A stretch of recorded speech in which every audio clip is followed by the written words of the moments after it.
Hi, everyone. This is a Leadership with Heart podcast, and this is Heather Younger, your host. Employee experience is powered by emotions. Managers and or leaders within organizations get to choose which emotions they unleash from within the people they lead. Leaders, meaning supervisors or above in an organization, drive much of the positive or negative emotions by their actions or inactions, their words, or what they fail to say. When a manager chooses their words and their actions carefully, they exhibit great emotional intelligence. These managers are often thought of as leaders who care, or as I like to call them, leaders with heart. This special brand of leader drives engagement and loyalty simply by being themselves. Are these leaders perfect? Absolutely not. It is in their awareness and sharing of some of their imperfections that we realize their brilliance. In this podcast, I ask you to see yourself in the stories my guests tell about times when they were not the best versions of themselves, but how they used their hearts to guide them to a place of deeper connection with their teams and heightened leadership prowess. Enjoy. Hi, everybody. This is Heather with the Leadership with Heart podcast. And today I'm tickled to have Dr. Karen Johnson on the podcast with me. Now, she was referred to me by Renee Smith, and she was, I think, like episode 55, something like that of the podcast, but I'm sure you'll find her. Renee I went to her and I said, listen, I want to find some strong African-American leaders. It doesn't matter which state, where they're at, what they're doing. And they lead with heart. They lead with heart, and she knows it because she is a leader with heart, and she's someone who has been on the show, so she was very familiar with guests. So I'm just really grateful to have you on, Dr. Johnson. Thank you. I'm delighted to be here today, Heather. So where are you right now in your leadership journey? That's a very good question, and I think where I am right now is right here, present, in the moment, in the now, embracing everything that confronts me, that's set my way, right here, right now. Wow. I love that. Presence is key. Present. Yeah, because if we can't seem to get out of our own way, we can't get out of the way of the people that we're trying to lead. We're just not effective anyway around. So I love that, being 100% present. I know I noticed on your email sign off that you have it's something like we're making some strides now. I can't remember exactly what it says. What does it say again? Ain't no stopping us now. Ain't no stopping us now. And I love that because I think it almost it speaks to presence. This idea of we're focused. We're getting it done now. We're on our way. We're on our way. We're on the move. Yeah, that's a great philosophy. I'm curious to know, where does your drive to lead come from? And what are you leading right now? And then what does your drive to lead come from? Well, right now, I'm currently doing equity and social justice consultation in government, nonprofit organizations, faith-based markets, serving as adjunct faculty at a local college, and conducting leadership and self-care workshops across the nation. In addition, I'm also the very first equity and inclusion administrator for the Washington State Department of Corrections, our state's second largest agency with 8,500 people. So that's what I'm currently leading right now. I have a team of staff under me in that work, as well as leading myself. I think I have to say that because that team is important. And where does the drive come from? It comes from on high. It's from my just power and center in my faith.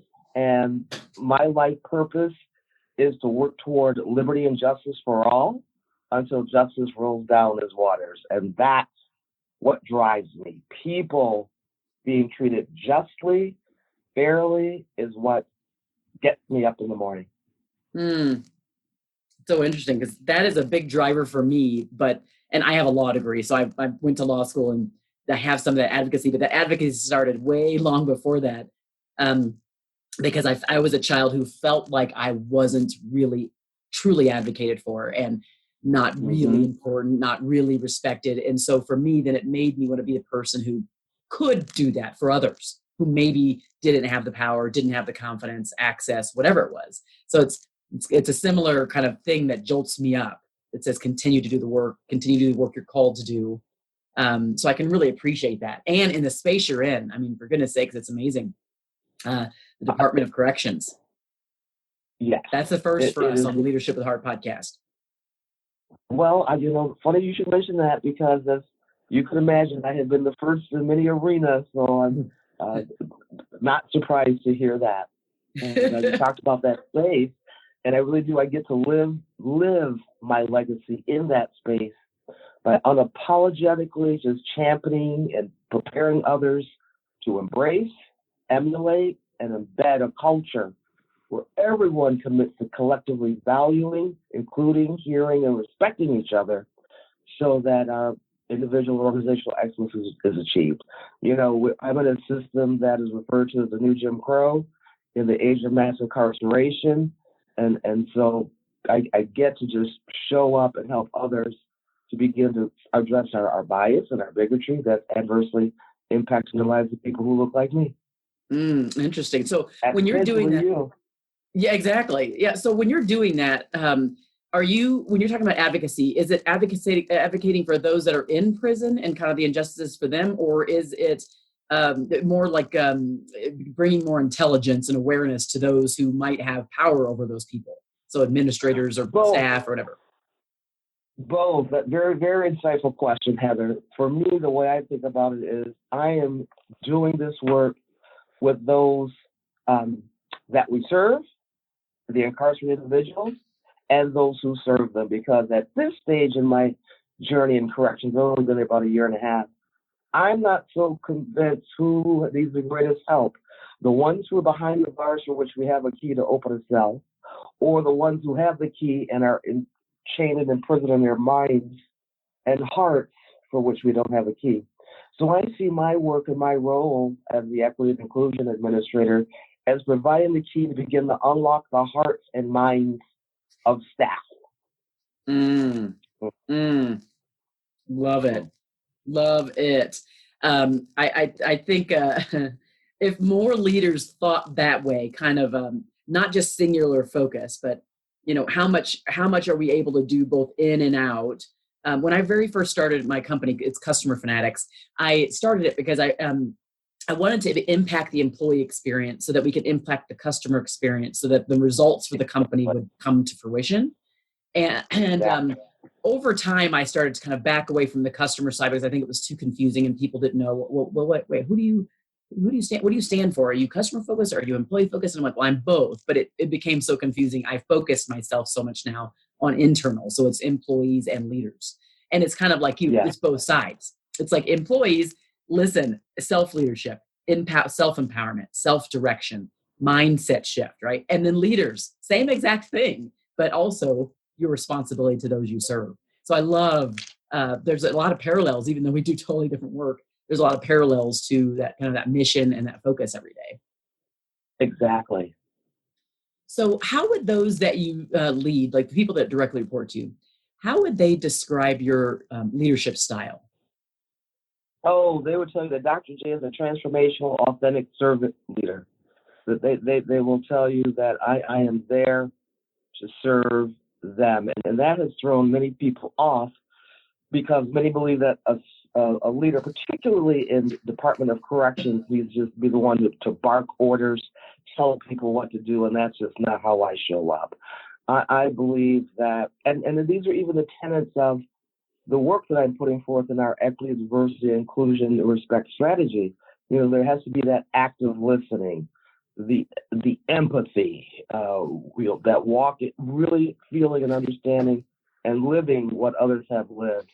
Being that healer, bringing awareness, being foresightful, stewarding our time and our talents and our resources, demonstrating commitment, encouraging staff to commit, to grow, and to be free, and as well as working, having a sense of community, a team building. We've heard the phrase often that it takes a village to raise a child. Well, I believe it also takes a village when you're at work to do good work, and that we need to really be about expanding the village and lifting as we lead. So that's what I'm a servant leader who's all about lifting as I lead, expanding the vision. If I had to use a movie, I'd have to talk about the Avengers Endgame because they were in a fight for humanity, and every single gift, no matter whether they flew, whether they walked, whether they were green, whether they were human, everyone had to come together in that fight for humanity. And that's really what my work is about in the Department of Corrections, because many have equated skin color, with slave, with who have been dehumanized, criminalized, vilified, and many staff just believe that, well, they're not human, so we don't need to do anything about them when they're in prison.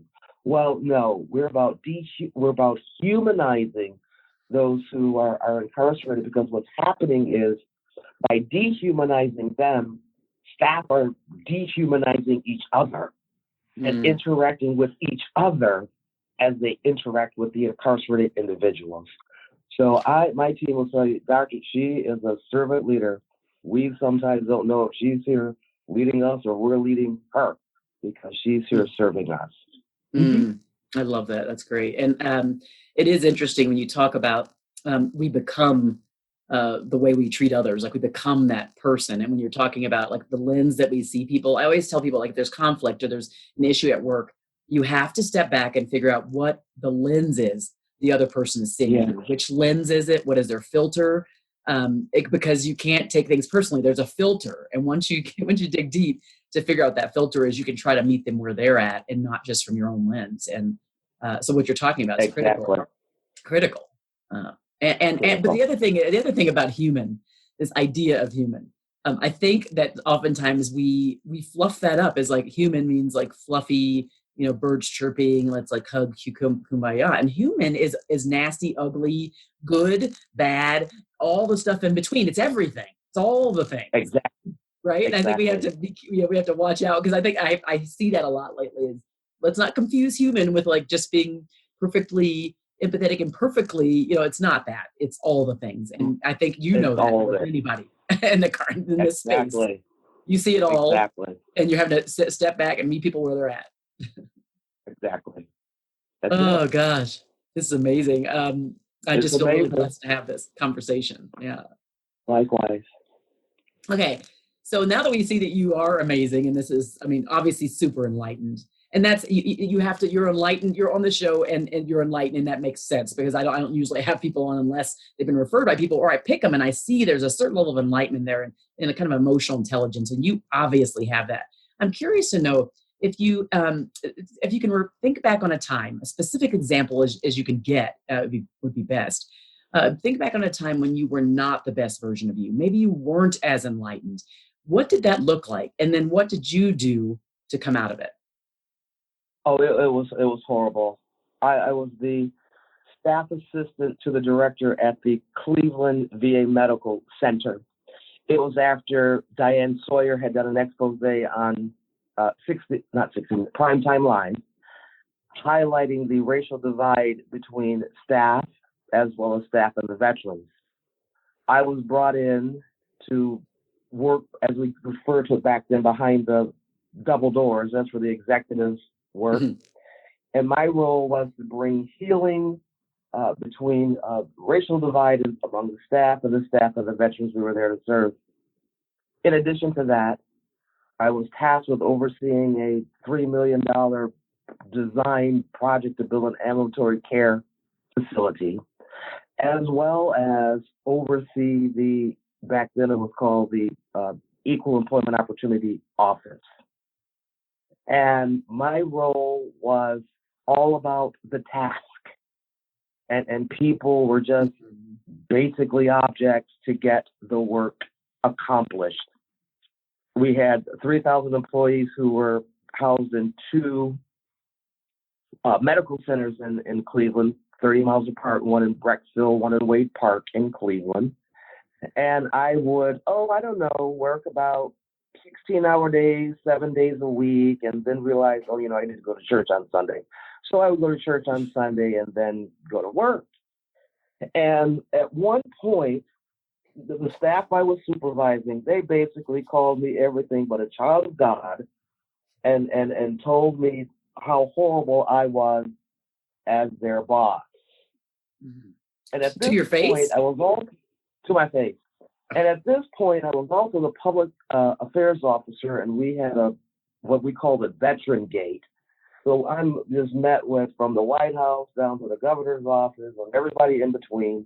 And at this point, I was working 24 hours a day. And finally, my boss just said, you just need to take some time off. So I was sent home for the month of October to just rest from all the work that I had put in. And at that time, I was thinking about what my staff had said. And I have this concept, the leadership concept, where refer to it as you have to learn how to eat fish. You have to know how to take the meat from what people tell you and throw away the bone. Mm-hmm. So I disregarded from their input that which I know was not true. But then I reflected on what they told me that was true, and virtually all of it was true. And I remember at the time, I was younger in my career, I'm like, you know what, God, I need for you to make me a good leader. And somehow or the other, I wound up on the scripture in Galatians chapter 5, verse 23, that talks about the gift of the Spirit. And it talks about, love and kindness and peace and all of this. And I looked at that list of 9 factors and thought, I don't have any of that. My staff is absolutely correct. Where's the love? Where's the joy? Where's the peace? Where's the meekness? Where's the good? Where is it? I don't have any of it. And I remember just crying and praying, and I was heard. And so I stopped working ridiculous hours, 16 hours a day, 7 days a week, told my boss, I can't do this anymore. He said, I'm glad to hear that, sport, because I was concerned about you. I said, well, why didn't you say anything to me? He looked at me. I'm like, oh, that's right. I would not have heard you. Good point. I went and thanked the staff for their courage, because not many people have the courage to tell their boss the truth, and their honesty. And then I typed up those 9 fruits of the Spirit, put them in my office so that I'd have like the true north to start guiding my behavior. And then what I did was I sought out trusted friends to be my accountability partners, to tell them what I was doing. Well, first of all, to verify with them or confirm with them that what the feedback I received and how I processed it and what I plan to do with it was what they were seeing. And many of them agreed to help me on my journey to learn how to adequately really love myself, really, because that was the fundamental root problem. I wasn't really loving myself properly, and so therefore did not have the capacity to love others adequately. And I'm not talking about as an adjective or as an emotion. I'm talking about love as a verb, as an active, a decision, intentional decision, an act of my will. And so that really, really changed the trajectory for my leadership philosophy. And I'm, to this day, thankful for those individuals for speaking truth to me, which helped me to confront probably one of my greatest fears in learning how to love myself. This is so incredible, so incredibly important as leaders, because what's going on with us impacts what's going on with the team. And if we don't have self-awareness, and if we don't have the capacity to self-reflect and grow and course correct, well, that does not give anybody else permission to do the same. Wow. Thank you for that. And that it's interesting because my most favorite part of my conversations with leaders like you is the time when I get to ask that question and the vulnerability peels off. And I know I'm bringing up some of the pain from the past. I know it's, it's one of those things you try to sometimes you try to put away, sometimes you reflect on. But when we do that, the people that are listening, this is when the true value of this show comes out, because they get to hear that even though you're more emotionally intelligent and you referred to me as a leader with heart, you are not perfect. And exactly, you grew. I mean, I really think this is a true conversion story, leadership conversion story, right? Where you had to kind of recenter yourself, find the North Star to come out of this place that, wow, and this reality check and this awakening of you, and just like looking in the mirror going, holy wow, they were really spot on. And I'm not happy with this. Right. How many people rest in that? I kind of wonder how many people sit in that and stay in that and go, well, my hands are tied. This is who I am, and I'm stuck. This is who I am. And you, on the other hand, didn't do that. You're like, this is who I am now. This is not who I want to be. This is not who I'm going to be. And here are the steps I'm going to take. And are you perfect? Absolutely not. None of us are. Mm-mm. That's the reality of all of it, but it's the beauty of it. And it's kind of like when you think about where you're at in the Department of Corrections, there's that sense of redemption for, you do your time for the work. And this is, it's a different level, I know. it's not, it's not a crime, but in the end, because sometimes it's a crime against humanity just to be that type of leader that just beats them down, right? Exactly. All the work you did was Exactly. redemptive, and all the hard work and the pain you had to go through, and you had all the vulnerability and the transparency. You were just putting yourself, your heart, your whole self at their feet, and the same thing with the people that your accountability partners. That's a lot of good work. So I'm hoping those are listening are getting a lot out of this, because I am. I mean, tons of parallels here. Wow. It was the best. It was the best time in my life. That was a significant moment. I wouldn't be who I am. We could not have this conversation today had that not occurred in my journey. Mm. And I dealt with the way that I did. Mm-hmm. Oh, and I bet you too. I mean, I just think about, again, particularly in the place that you're working now for this last year and a half, you see things differently. We go back to this idea of filter. You see things differently because of where you came from.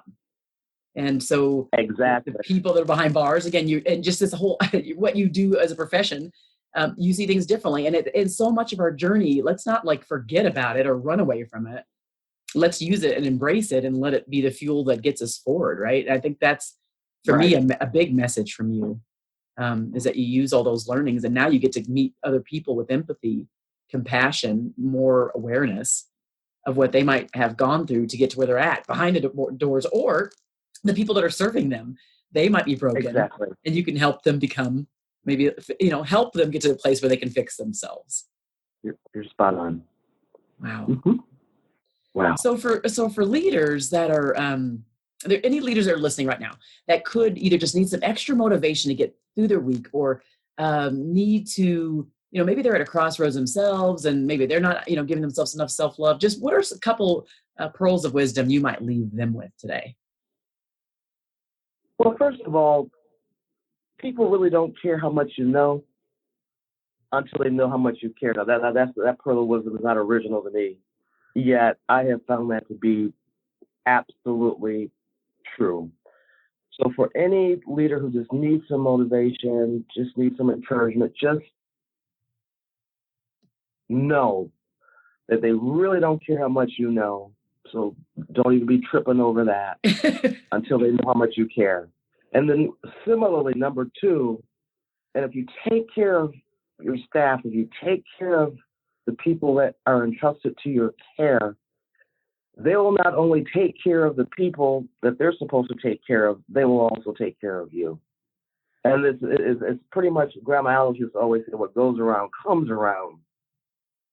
Or she would say, you reap what you sow. And that's pretty much what I would say. Just cut yourself some slack, realize that you're human, and the more you can get comfortable in that space of showing up in your humanity, it gives everyone around you the permission to show up in their humanity. Mm. And often in this age of high tech, very low touch, people are communicating on phones. We're doing stuff like we're podcasts. There's not really that human element the way it was last century. This requires us as leaders to really demonstrate that we appreciate people for who they are. More so, I would even say, than for what they do.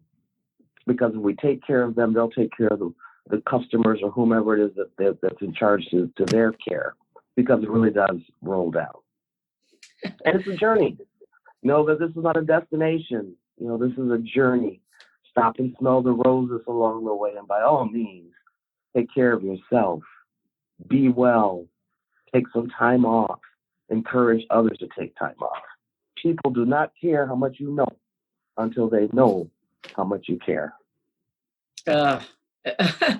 You have no clue how that touches my heart. It's so it's just interesting because so as I'm talking to you, I don't know if you know, but I'm writing, my next book is called The Art of Caring Leadership, and it actually opens up with that quote from Theodore Roosevelt, which is that, yes. And it's so powerful. It is a cliche, but in the end, it's so true. And the idea of caring for people, like that when you care for them, they care for your customers, and you care for. So that whole thing is going to be, I'm going to be really going deep with that concept and bringing up some of the concepts that you guys, the guests on the show. So the first 100 people that I speak to on the show are the ones that will be in the book. And so you are going to be in my book because I had first 100 episodes, but that wasn't 100 people because I also do some solo shows. So you will be in the book, and it makes so much sense. You're probably going to be right at the beginning because you pretty much opened up with so much of what will be at the beginning of it. And the reason why I wanted to do it is I don't think people are super clear about what caring leadership looks like. And so when I go through all of the stories from all these different leaders and some of the hard times and the conversion stories we talk about, people then understand what real caring leadership looks like. It's not just this fluffy term or even just some elusive thing that it's hard for people to understand how to get to. So my goal is to really try to clarify that through all of your stories and through all of everybody else's, intellect and the things that you come up with. It's just powerful. So I thank you for this because you just solidify or kind of validate this direction I'm going. Validate it. Exactly. Oh, this is great. So if everybody, and that's the beauty of connection. It is. Mm-hmm. It really is. I so enjoy this time when I able to speak to leaders like yourself. Those who are just have so much, are so full of heart and caring for people. I feel it. I'm sure those who are listening feel it. And so those who are listening, if you feel like you've received a lot of value from this conversation with Dr. Johnson, please do share it far and wide with your network and friends and family, anybody you think the message will resonate with. And also don't forget to write a review on Apple Podcasts or wherever you listen. When you write that review, it actually just helps us on the algorithms. There's so many leadership podcasts. I do think there's something special here. It is not because I'm here. It's because these other people are here sharing all these amazing stories. So we want more people to learn from that. So please do write the review. Don't forget to share it. Dr. Johnson, this has been a great pleasure. This will not be the last time we talk, I know. I hope not, Heather. It's been delightful talking with you today, and just keep up the great work that you're doing. Leadership with the Heart is so necessary, and you're spot on, and I just honor you and just know you're going to do great work that's spreading far and wide. It's going to impact and transform society. Thank you so much. Thank you for listening to the Leadership with Heart podcast. You can grab the show notes by visiting customerfanatics.com. And don't forget to subscribe to our newsletter.